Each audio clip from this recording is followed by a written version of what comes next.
Three HOA officers stormed onto my property on a Saturday morning. No knock, no call, cameras already rolling. I was pressure washing my driveway, my own driveway, the one my late wife and I moved into with nothing but 2 suitcases and a truck full of hope. The one I paid off early while this woman was still figuring out which subdivision she wanted to control next. The woman in front gets 6 inches from my face. Shut that thing off! This is a violation! I shut it off. The silence was loud. 2 years. 2 years of notices, fines, and threats. 2 years of watching her bully every neighbor on this block into silence. I looked at her, standing on my property, clipboard in hand, smirking, and thought, she has no idea. I didn't end up here by accident. I planned every single second of this. Stay with me. What would you have done? Drop it below. And where are you watching from? Let's see the map light up. Let me take you back 6 years, because before you can understand what happened on that Saturday morning, you need to understand who I am and who she is. My name is Garland Pruitt, 58 years old, former logistics supervisor, 2 bad knees, and a mortgage I paid off 3 years ahead of schedule. I'm not a fighter by nature. I'm a spreadsheet guy, a make your bed every morning, show up on time, keep your head down kind of man. My late wife Darlene used to say I had the patience of a saint and the stubbornness of a mule, and that both of those things would either save me or ruin me someday. She was right, about all of it. We bought our house in Maplecroft Commons, a subdivision in Riverton, Ohio, back in 2017. Vinyl-sided colonials, attached 2-car garages, oak trees lining every street. The kind of neighborhood where people wave from their driveways and leave zucchini on each other's porches in August, because nobody can eat that much zucchini alone. The HOA existed, sure. Monthly dues, a pool nobody used, a newsletter nobody read. But it was background noise, manageable, boring even. Darlene planted a vegetable garden along the south fence that first summer. Tomatoes, zucchini, peppers. She was out there every morning in her garden gloves and her old Ohio State t-shirt, talking to the plants like they could hear her. I'd bring her coffee, and she'd give me a look that said I didn't ask for company, and don't you dare leave at the exact same time. Those were the best years of my life. She passed in 2019. Ovarian cancer. 11 months from diagnosis to gone. The kind of loss that doesn't announce itself all at once. It just quietly empties every room in the house, one by one, until you're standing in your own kitchen and nothing feels familiar anymore. I kept the garden going. It wasn't really about the vegetables. My daughter Breezy called every Sunday from Columbus. My neighbor Cornelius Webb on Sycamore brought over chili in the winter and never made a big deal about it. Life settled into something quiet, manageable. I had my house, my garden, my Saturday routine of bad coffee and country radio on the back porch. Then Wanda Shear moved in. 2020. Pandemic transplant from Columbus. Sold her condo for a pile of cash and landed in Maplecroft Commons like a weather system that hadn't been on the forecast. Within 4 months, she was on the HOA board. Within 8 months, she was president. I remember thinking, good for her, I guess. I had tomatoes to water. I should have paid closer attention. The first sign wasn't the notice she sent me. It was what she said at the first board meeting I attended. A nothing agenda, routine stuff. A neighbor had asked about repainting their shutters a slightly different shade of gray. Wanda listened, smiled, and said, "We have standards here. That's what separates us from other neighborhoods." The way she said other neighborhoods, I felt it in my back teeth. The first formal notice arrived in March of 2022, certified mail. My driveway was in visible disrepair. 30 days to fix it, or $150 per week. I walked outside and looked at my driveway. Then I looked at every other driveway on my street. Mine looked identical to all of them. Mine was the only one cited. I checked the CC and Rs. I researched Ohio HOA law.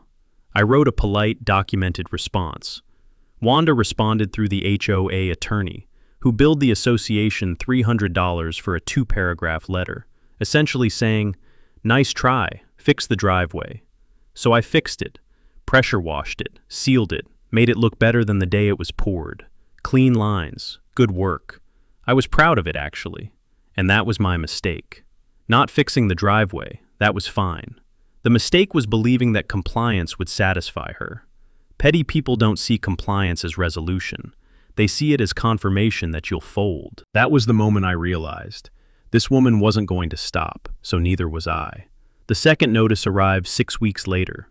This one was about the garden beds. Specifically, it alleged that the raised wood planters along my south fence, 8 feet long, 2 feet tall, filled with Darlene's tomatoes and peppers, were a permanent structure requiring board approval under Section 7.4(b) of the Community Guidelines. Fine proposed, $200, plus a $75 processing fee to submit a landscape modification request form. I sat at my kitchen table, coffee going cold, reading that notice 3 times. I want you to picture these planters. They were not a deck. They were not a shed. They were 2 wooden boxes filled with dirt and tomato plants that my dying wife had built with her own hands on a Tuesday afternoon in May, because she wanted to grow something while she still could. She'd come inside that evening with soil under her fingernails and paint on her jeans, and the specific satisfaction of a woman who had decided that cancer could take a lot of things, but it was not taking her garden. That's what Wanda Shear had decided was her business. I folded the notice and put it in a manila folder, wrote on the tab with a black Sharpie. I won't tell you what I wrote. This is a family channel. I didn't call a lawyer, not yet. What I did instead was pick up the phone and start calling neighbors, because something about that notice felt wrong, in a way I couldn't quite name. Not just unfair, specifically unfair. Targeted unfair. The kind of unfair that has a direction to it. Cornelius Webb on Sycamore answered on the second ring. He'd received 2 notices, one about an oil stain on his driveway that had been there since the Obama administration, and one about a basketball hoop that had lived in his yard for 11 years without complaint. Patricia Huang on Birchwood had been cited for excessive outdoor decor, wind chimes, her wind chimes that had been hanging on her porch since 2015. And Desmond Achterberg, newest neighbor on the block, just moved from Pittsburgh, had been cited for installing a storm door without board approval, even though the exact same storm door model was sitting on 4 other houses within eyeshot. I wrote all of it down. Then I sat back and looked at the list. Every single cited household was either a minority family, a working-class homeowner, or someone who had spoken up at a board meeting. Not one citation had gone to any property on Wanda's street. Not one. In 17 months of her presidency. That wasn't a coincidence. That was a pattern. And I spent 30 years in logistics. Patterns were my entire career. So I did what any self-respecting spreadsheet guy would do. I went to Bass Pro, bought a $40 trail camera, and mounted it on my front porch angled to cover the driveway and street. Bought a second one for the back fence. Then I started photographing every cited property and every non-cited property, side by side, printed out, dated, annotated. I built a comparison chart that would have made my old supervisor weep with professional pride. Then I found the legal move that changed everything. I'd been reading through Ohio HOA statutes, not exactly beach reading, but desperate times, when I came across Ohio Revised Code 531.2.12. Tucked in there, quiet as you please, was a provision that said, HOA members have a legal right to inspect all association records upon written request. Enforcement notices, financial statements, meeting minutes, all of it. And the HOA is required to comply. I remember reading that paragraph twice, the way you reread a text message that seems too good to be true. They have to give me everything. Every notice they'd ever sent, every fine they'd ever collected. All of it, on paper, with my name on the request letter. The kind of thing I wished I'd known 2 years earlier. If you're in an HOA right now, and you've ever felt like something wasn't adding up, look up your state's equivalent of that statute. 10 minutes of searching could be the most valuable 10 minutes you spend. I sent the written request via certified mail on a Tuesday afternoon and kept the receipt. Wanda's response came through Denton Farce, the treasurer, a Dockers on weekends type who laughed too loud at Wanda's jokes and had the specific energy of a man permanently auditioning for her approval. He called to tell me the records needed to be organized before release. Lynette Griff, the board secretary, posted on the community Facebook page, without naming me, but everyone knew, about nuisance records requests that waste association resources. That post got 34 likes from Wanda's inner circle. It also got one reply from Cornelius Webb that simply read, "Name them." I gave them a 10-day deadline. comply with the statute, or I would file a complaint with the Ohio Attorney General's Consumer Protection Section, which has actual jurisdiction over HOA misconduct. The records arrived on day 9. I spread them across my kitchen table on a Sunday afternoon, made a fresh pot of coffee, the good stuff, the kind Darlene used to make me save for special occasions. Outside, October wind was pushing dead leaves across the driveway, that dry, papery rustle that sounds like the whole yard whispering at once. 23 months of enforcement notices, all 41 of them. 34, 83%, had gone to 6 households. All 6 were either minority-owned or had publicly disagreed with the board at some point. And in 23 months, not a single notice had been issued to any property on Wanda's street. Not one. I put the highlighter down, sat in the quiet kitchen for a long moment. Darlene's reading glasses were still on the windowsill above the sink, right where she'd left them. I'd never moved them, couldn't bring myself to. I picked up my phone and called Breezy. "Hey Dad, you okay?" "Yeah." I looked at the stack of papers, the yellow lines, the red circles. "I'm better than okay. I'm organized." Wanda, apparently, had been tipped off.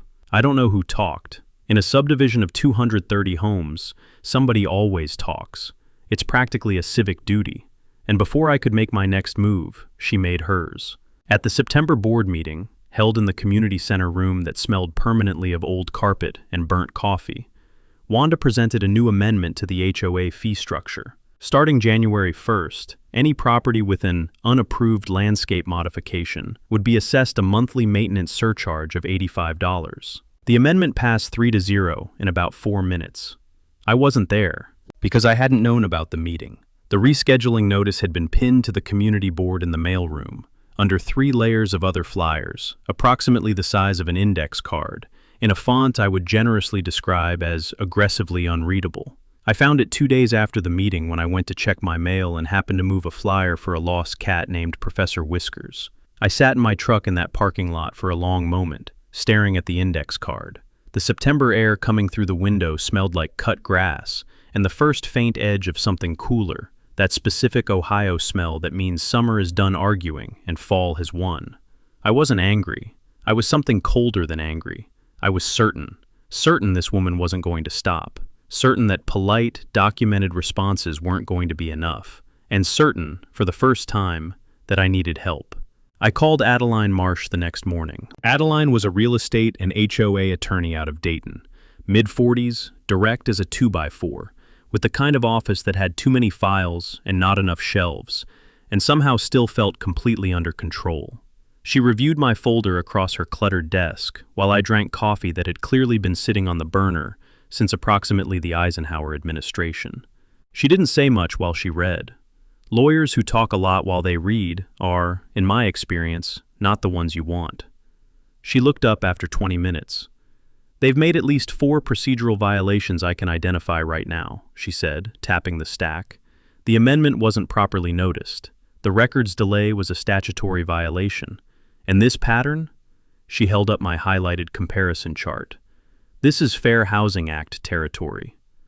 I had come in expecting a property dispute, a neighbor problem, a strongly worded letter, and a negotiated settlement. Adeline was describing a civil rights case. I'll be honest. Before that meeting, I'd had only a vague sense of what the Fair Housing Act actually covered. I knew it had something to do with not being able to refuse to sell someone a house. What I didn't know, what most people don't know, was that it goes much further than that. I'd stumbled across a legal forum thread a few weeks earlier about a case in Georgia, a homeowner who'd fought an HOA using a provision called Section 3604, which covers not just the sale of homes, but the terms and conditions of living in one. The court had found that applying HOA rules predominantly against minority homeowners, even if the rules themselves seemed neutral on paper, could constitute federal housing discrimination. The settlement amount wasn't public, but the attorney's quote in the local paper was, "The numbers were significant." I'd bookmarked that thread at midnight and thought, Sitting across from Adeline, it felt less like a bookmark and more like a loaded weapon. She filed 2 things that week: a formal complaint with the Ohio Civil Rights Commission, and a letter to the HOA board citing every procedural violation she'd found and requesting a formal hearing within 30 days. Wanda's response came not through the HOA attorney, but through a handwritten note left directly in my mailbox. no postage, which, and I mention this purely as an interesting fact, is technically a federal offense. I'm not saying Wanda knew that. I'm saying she really should have. The note read, "I would encourage you to think carefully about the relationships you are poisoning in this community." I photographed it, dated it, put it in the folder. Then Adeline called. Buried in the HOA financial statements was a line item in the reserves fund, $22,400, labeled Legal Consulting, Contract 7. No contract attached, no vendor name, no board vote in any meeting minutes. $22,000. Gone. Garland, do you know who Wanda Shear's brother-in-law is? I did not. Hollis Greer, property management consulting firm out of Dublin, Ohio. The kitchen was very still. I could hear the refrigerator running. I could hear my own breathing. Was it ever formally bid out? I asked. It was not. I looked at Darlene's reading glasses on the windowsill. Still there, still waiting. This had started as a fight about a vegetable garden, about 2 wooden boxes full of tomatoes that a woman had built when she knew she was running out of time. And now it was something else entirely. Adeline, I said, how deep does this go? She paused just long enough to tell me everything. Keep reading, she said. The third notice arrived on a Tuesday morning. I read it once, put it down, picked it up and read it again. My driveway, the one I had pressure washed, sealed, and made look better than any other driveway on the block, now had a non-standard finish inconsistent with community aesthetic guidelines. I needed to restore it to its original condition. Its original condition. The cracked, green, algae-stained, weathered original condition that she had cited me for in the first place. I sat at my kitchen table and I genuinely did not know whether to laugh or put my fists through the wall. She had fined me for a dirty driveway. I cleaned it. Now she was fining me for a clean driveway. Same concrete. Same 30 by 20 feet of property I owned, maintained, and paid taxes on. Wanda Shear had somehow constructed a world in which there was no version of my driveway, dirty or clean, cracked or sealed, algae-covered or spotless, that was acceptable to her. That wasn't enforcement. That was a message. You don't get to win. I added the notice to the folder, which was now 1.5 inches thick and had required a second binder clip, and I started making phone calls, because I was done being the only one in this fight. Cornelius Webb came over that Thursday evening. He didn't call ahead, just knocked, stood on my porch with a 6-pack of Yingling and a manila folder under his arm and said, "I heard you've been busy." We sat at the kitchen table for 3 hours. He had 2 years of his own notices, carefully kept, rubber-banded by month, and a quiet fury about them that he'd been carrying alone because he hadn't known what to do with it. Hadn't known there was anything to do. "I thought this was just how it worked," he said at one point, staring at the table. "I thought I just had to take it." That sentence stayed with me. Patricia Huang forwarded me email threads that same week, actual board emails that Lynette had accidentally CC'd her on during a reply-all mishap. Reading them felt like watching someone pick pockets on a security camera. Every move deliberate, every target chosen in advance. Wanda and Lynette coordinating which properties to cite next, what language to use, how to time the notices. Clinical, cheerful even. The cheerfulness was somehow the worst part. And then there was Desmond Ochterberg, the quiet one on the corner of Maple and 4th, who'd moved from Pittsburgh 8 months earlier and turned out to have 15 years of commercial real estate behind him. I showed him the $22,400 Contract 7 line item on a Wednesday evening, the kitchen smelling of the reheated soup I'd forgotten to eat, the financial statement spread across the table under the overhead light. He looked at it for 45 seconds. "Related party transaction," he said. "In commercial real estate, this requires explicit board disclosure and member approval. You can't pay your brother-in-law's company $22,000 from association funds without telling the membership. That's not a gray area, Garland. That's not even close to a gray area."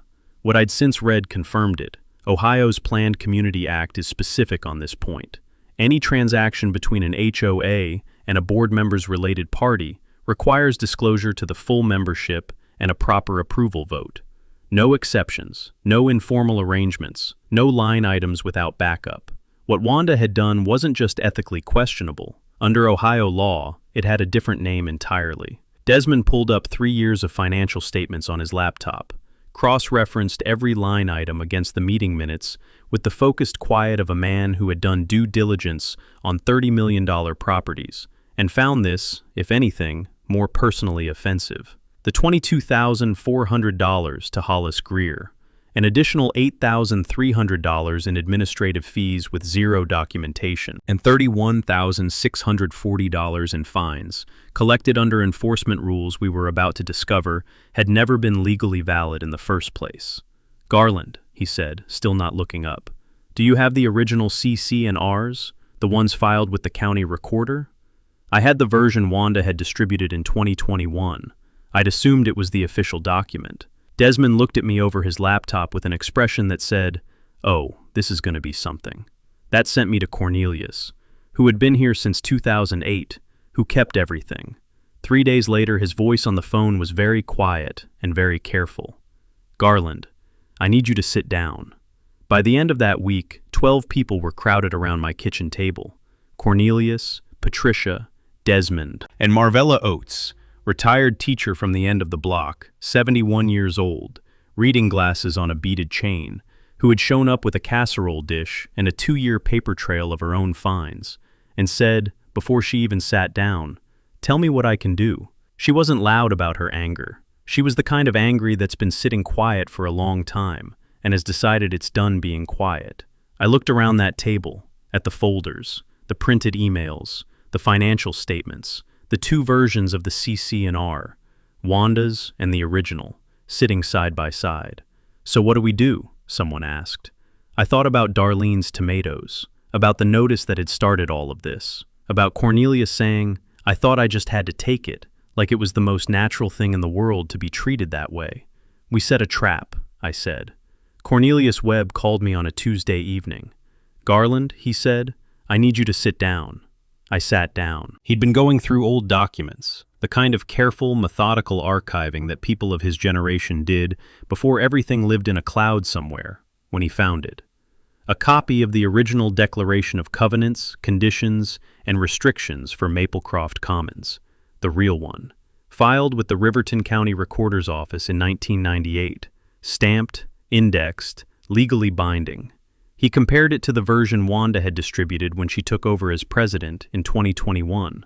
They were different documents, not slightly different, not a few updated clauses, fundamentally different in the sections that mattered most, the ones that had been used to fine 16 families for 2 years. Section 7.4b, the rule used to cite my garden beds as an unapproved permanent structure, did not exist in the original recorded CC and Rs. Neither did the outdoor decor standards used against Patricia's wind chimes. Neither did the driveway finish requirement she'd used against me twice. Neither did the storm door approval process used against Desmond.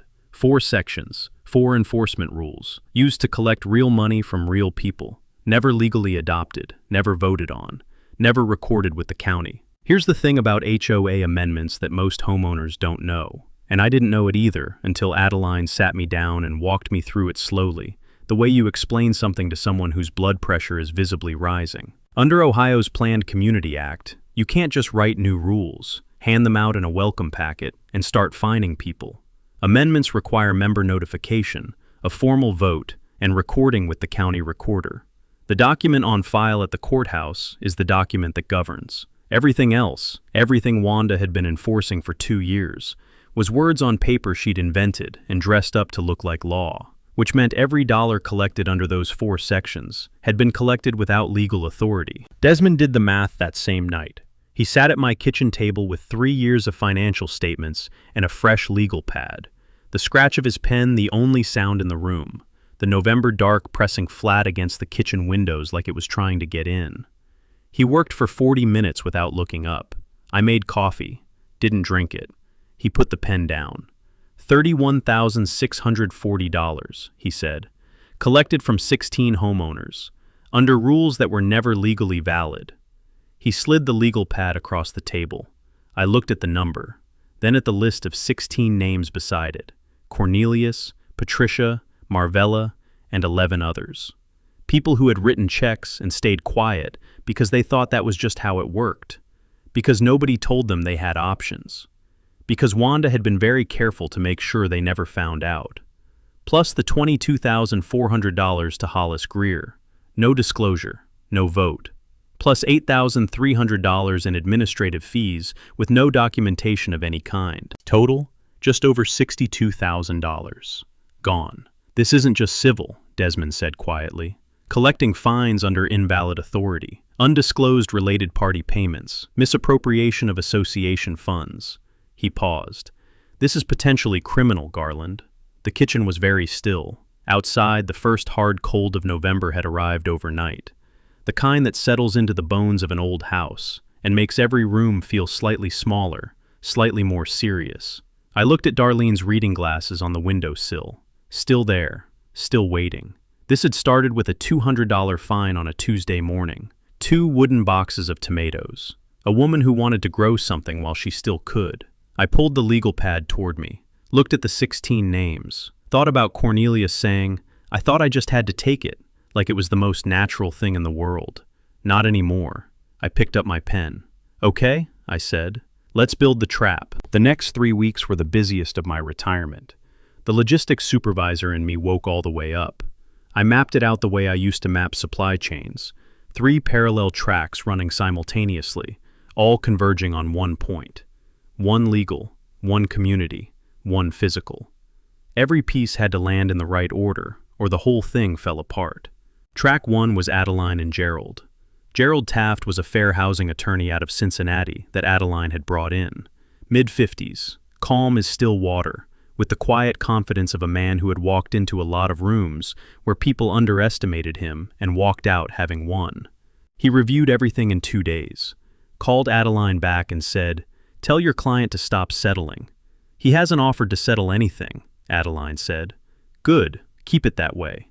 Together they filed 2 complaints simultaneously, and the simultaneity was the whole point. A formal complaint with the Ohio Civil Rights Commission documenting the selective enforcement pattern, and a separate complaint with the Ohio Attorney General's Consumer Protection Section, focused on the unrecorded C, and R amendments and the related party payments to Hollis Greer. 2 agencies, 2 jurisdictions, 2 clocks running at once. When a respondent faces one complaint, they can stall. Lawyers write letters, deadlines get pushed, months disappear.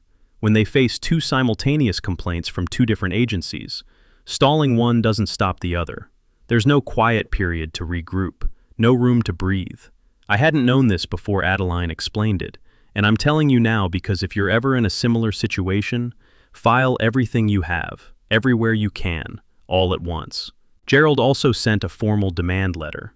Return every dollar collected under the unrecorded amendment sections, all $31,640, within 30 days, or face a federal fair housing lawsuit. Certified mail, Monday morning. I kept the receipt. Track 2 was Cornelius. He visited each of the 16 affected homeowners personally, on foot. No phone calls, no group texts. Just a man who had lived in this neighborhood for 15 years, knocking on doors and sitting at kitchen tables and explaining, quietly and specifically, what had been found. He brought the 1-page summary I'd written. The rules used to fine you were never legally adopted. The money you paid may not have been legally owed. He said later that most people read it twice, looked up at him, and said some version of, "I knew something was wrong. I just didn't think I was allowed to say so." 12 of the 16 joined the unified demand. 3 said they'd watch. 1 had his own calculations going. I'll leave it at that. Marvella Oates became our den mother, organized the paperwork, tracked who had signed what, showed up to every meeting with food and a yellow legal pad. 30 years of managing 8th graders had given her a talent for keeping a room focused that no amount of professional training can replicate. At one point, Desmond and I got into a 20-minute debate about the precise legal language of the demand letter, and Marvella said, without looking up from her notepad, "Boys, pick one and move on." We picked one. Track 3 was the trap. The pressure washing was not spontaneous. It was bait, deliberate, considered, carefully timed. Because I had watched Wanda for 2 years, and I understood something about her that she didn't understand about herself. She could not let things go. It was structural, pathological almost. She had cited my driveway twice. She had a notice on file about it. If she drove past on a Saturday morning, and saw me pressure washing, she would come. Not because it was strategically smart, because she was built that way. Some people mistake the inability to let something go for strength. In Wanda's case, it was the door I was going to walk right through. First, I sent the board a certified notice. Adeline's language, precise and unambiguous. Any unannounced visit to my property by board members would be treated as harassment under Ohio Revised Code 5312 and reported to law enforcement. Wanda signed for it herself. Then I called Trevor Spink.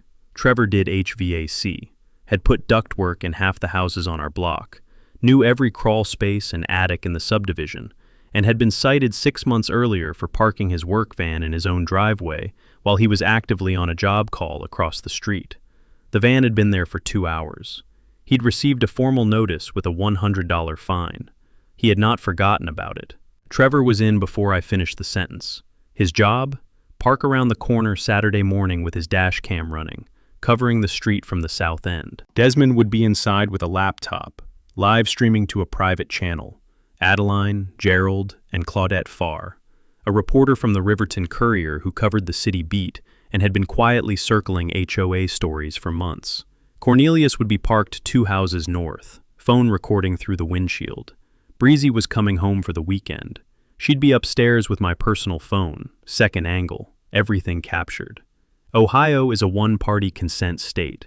I could record any conversation I was part of without notifying anyone else. I had confirmed this with Adeline, looked it up myself, and confirmed it again at midnight the week before, because I am, at heart, a logistics man, and logistics men verify. The last piece was the one nobody in that kitchen knew about except me and Adeline. 3 days before Saturday, she had forwarded the full financial crimes evidence package to the Riverton County Sheriff's Office with a formal referral. The Sheriff's Office had quietly opened a preliminary inquiry. A financial crimes investigator from the AG's office had been assigned. They needed to serve a preservation order on the HOA's financial records. They needed an address to come to. They had mine. The night before, I set my alarm for 7, made a full batch of my mother's biscuits, her recipe, the one that takes 40 minutes and fills the whole house with the smell of butter and warm flour, and something that feels, despite everything, like home. I set my work boots by the door. Everything was in place. 3 tracks, 12 neighbors, 2 attorneys, 1 reporter, 2 investigators who didn't know they were walking into a trap, and 1 pressure washer. All I had to do was wash my driveway. Wanda wasn't stupid. She had received Adeline's formal notice. She had received the AG complaint notification.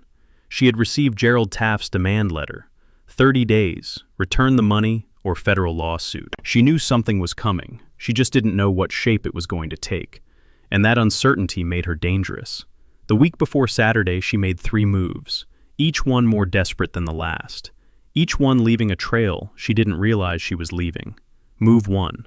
She called Riverton's code enforcement office and filed a complaint alleging that my pressure washing had caused improper drainage management, runoff into the street drain, potential environmental violation, the whole performance.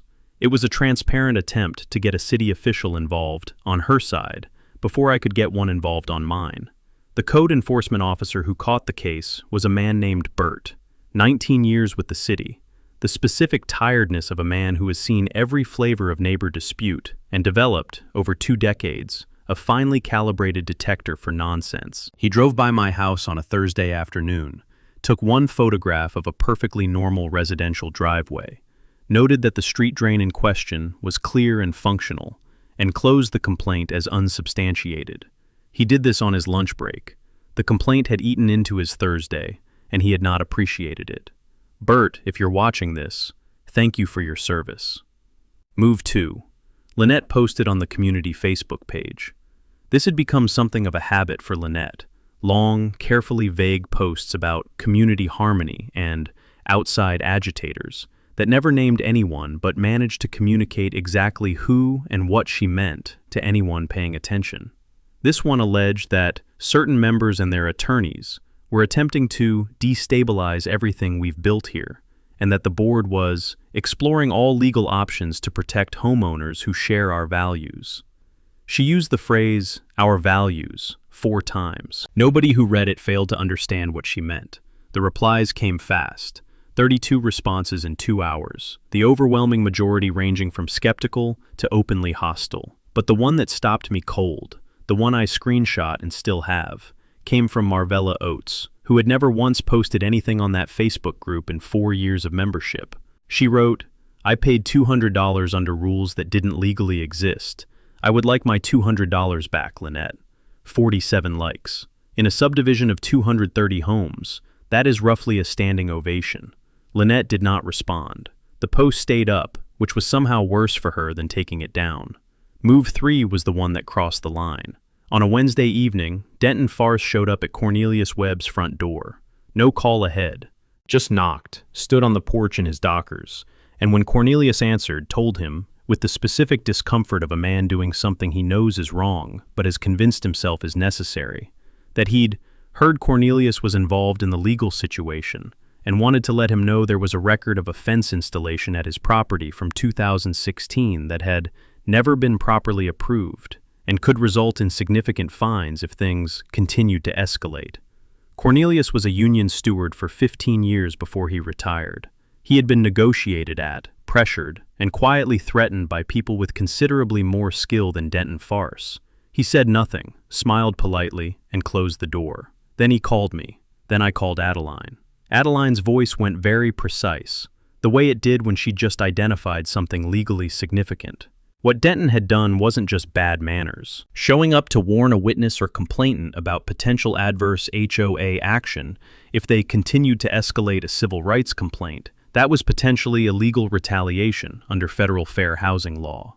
Potentially obstruction. She added it to the AG filing that same evening.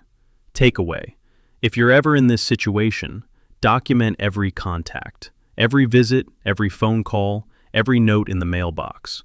What feels like intimidation usually is, and in a civil rights context, it has a legal name.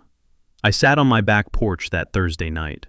The air smelled of dying leaves and someone 3 streets over burning brush, that particular Ohio October smell that always makes me think of high school football and cold apple cider, and the specific feeling of a season ending.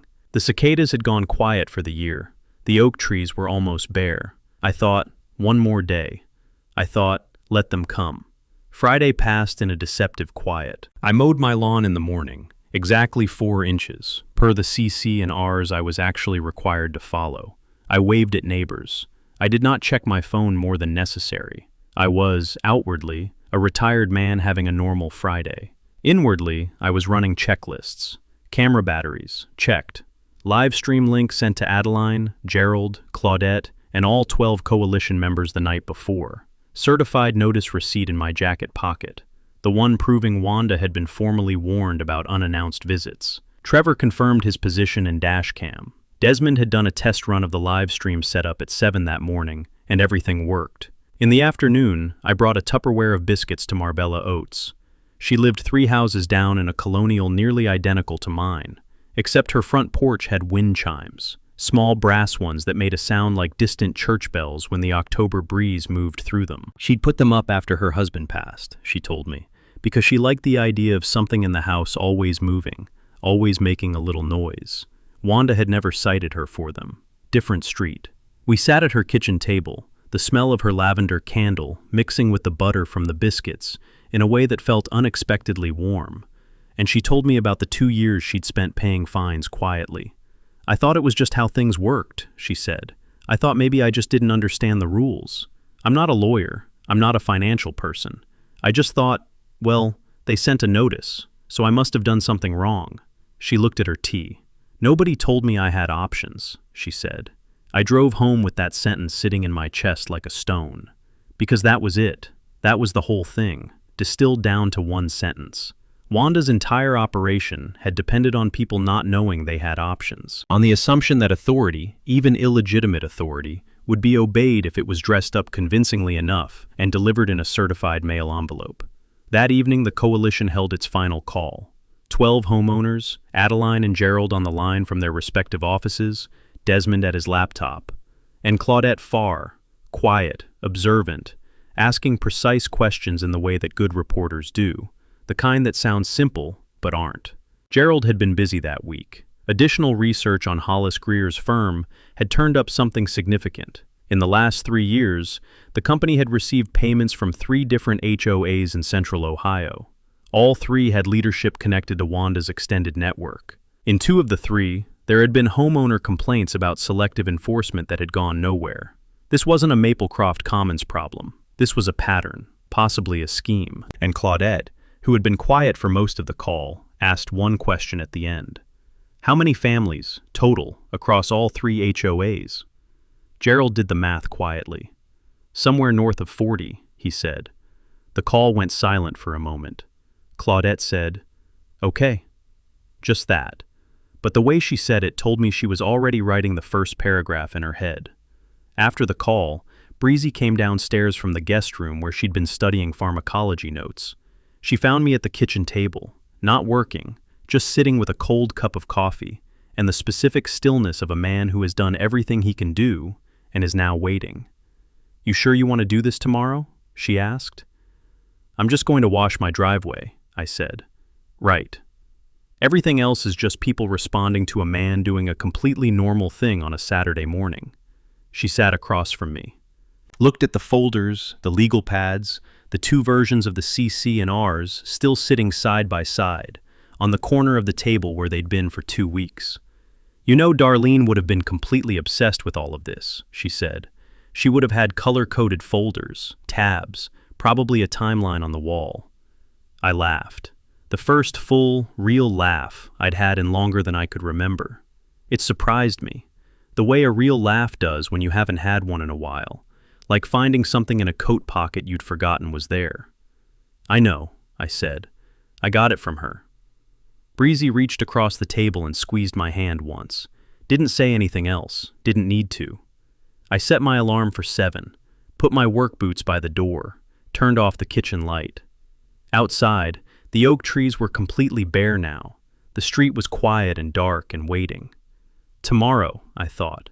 Tomorrow it ends. 7:45 a.m. I turned on the pressure washer. The sound hit the neighborhood like a starting pistol, that high-pressure crack bouncing off houses and fences, vibrating in my chest, filling the cold October air with the sharp mineral smell of pressurized water on concrete. My breath came out in small clouds. The driveway was already turning dark and clean in long, satisfying strips. For about 2 minutes, everything was peaceful. 8:02 a.m. The black SUV turned onto my street, slow, deliberate. I didn't turn around immediately. I finished the strip I was working on, clean, even, right to the edge, set the wand down and turned off the machine. The silence that followed was enormous. Wanda got out first, navy polo, reading glasses on her head, clipboard under her arm, with the purposeful stride of a woman who had decided this was going to go her way. Denton followed, khakis, hands in his pockets, the look of a man who had made a series of increasingly bad decisions and was only now beginning to understand their combined weight. Lynette last, phone already out, already recording. They didn't knock, didn't wait at the end of the driveway, didn't call out from the street. They walked straight through my gate, up my driveway, onto my property. What they did not see, the 2 trail cameras on my porch, both rolling. Desmond visible as a shape through the front window, laptop open, live stream active. Adeline, Gerald, Claudette, and 9 of the 12 coalition homeowners watching in real time. Cornelius 2 houses north in his truck, phone up. Trevor around the corner, dash cam covering the south end of the street. What they also did not see, the unmarked sedan parked at the far end of the block that had been there since 7:50. Wanda began her offer. She was smooth about it, I'll give her that. Drop the pending fines, fresh start. A goodwill gesture from the board. All I had to do was withdraw the AG complaint and the Civil Rights Commission filing. She made it sound reasonable. She made it sound almost kind. She used the word community 6 times in 4 minutes, which I counted because I had nothing else to do while she talked. I let her finish. Then I said, "Before we discuss anything, the $22,400 paid to Hollis Greer, was that voted on in a properly noticed meeting?" Something shifted behind her eyes. Not panic, not yet. Something more like recalculation. "I don't think this is the place for that conversation," she said. "Okay." I reached into my jacket pocket and produced the certified mail receipt. Her signature, her date, the formal harassment warning Adeline had drafted.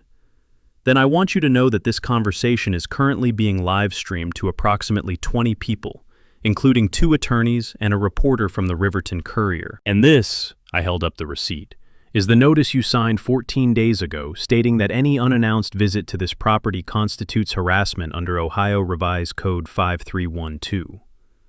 Lynette stopped recording. Her phone hand dropped to her side. Denton took one step backward, then another. Wanda opened her mouth, closed it, opened it again. And that was when the doors of the unmarked sedan opened. 2 men walked up the driveway, unhurried, professional. The first introduced himself as a financial crimes investigator from the Ohio AG's office. The second was a Riverton County Sheriff's deputy. They were there, the investigator explained in a calm and businesslike voice, to serve a formal preservation order on all Maplecroft Commons HOA financial records, a step triggered by the criminal referral filed earlier that week. He then informed Wanda and Denton that based on evidence already provided, formal financial crimes charges were being pursued, and that based on a witness statement regarding Denton's visit to a complainant's home earlier that week, both he and Lynette were being served notices related to a witness intimidation inquiry. Wanda started to argue, confident at first, the board meeting voice, the parking lot voice, the voice that had run this neighborhood for 3 years. The investigator let her go for about 30 seconds. Then he showed her a document. She stopped talking. The handcuffs were not dramatic. No shouting, no struggle. Just the quiet, procedural click of metal. The investigators practiced movements, the specific sound of consequence arriving right on schedule. Cornelius stepped out of his truck and walked over, stood beside me on my driveway. Neither of us spoke for a long moment. The morning light was coming through the bare oak trees in long, clean lines. Somewhere down the block a dog was barking. The whole street was watching, from driveways and front windows, and nobody was pretending they weren't. "Hell of a Saturday morning," Cornelius said. I looked at my driveway. Clean concrete, straight lines, good work. "Yeah," I said. "Yeah, it is." The investigation moved faster than anyone expected. The Ohio AG's office had been quietly building a pattern case across 3 counties. Desmond's financial audit, Cornelius's original CC&R documents, the statistical enforcement breakdown, and the Maplecroft Commons evidence turned out to be the clearest, most complete package they'd seen. Within 6 weeks, Wanda Shear and Denton Farce were formally charged with misappropriation of HOA funds and financial fraud. Hollis Greer, Wanda's brother-in-law, the consultant who'd received $22,400 from a fund he'd never been disclosed to the membership, was charged separately with conspiracy. Lynette Griff cooperated with prosecutors in exchange for reduced charges. She provided documentation that strengthened the fraud case considerably. She also, quietly, called Cornelius to apologize. He received the apology with more grace than she probably deserved. The fair housing settlement came 4 months later. The HOA, now under emergency interim management, appointed by the county, agreed to return every dollar collected under the unrecorded amendment sections. All $31,640 distributed back to 16 households. Cornelius got $2,100. Marvella got $600. The Huang family got $1,400 and a written apology from the interim board. The first written apology in the history of Maplecroft Commons, as far as anyone could tell. I got $150 back. That was my total fine exposure under Wanda's illegitimate rules. I framed the check. It's hanging in my kitchen, next to the window where Darlene's reading glasses used to sit. I moved the glasses to the mantel. Seemed like the right time. The community held a special meeting in November to elect an interim board and begin the process of properly adopting legitimate governing documents, recorded with the county, voted on by members, written in plain English that didn't require an attorney to decode. I was asked to run for the board. I declined. I helped draft the new guidelines committee and then stepped back. I don't want to be in charge, I told Breezy. I just wanted it to be fair. Claudette Farr's story ran in early December.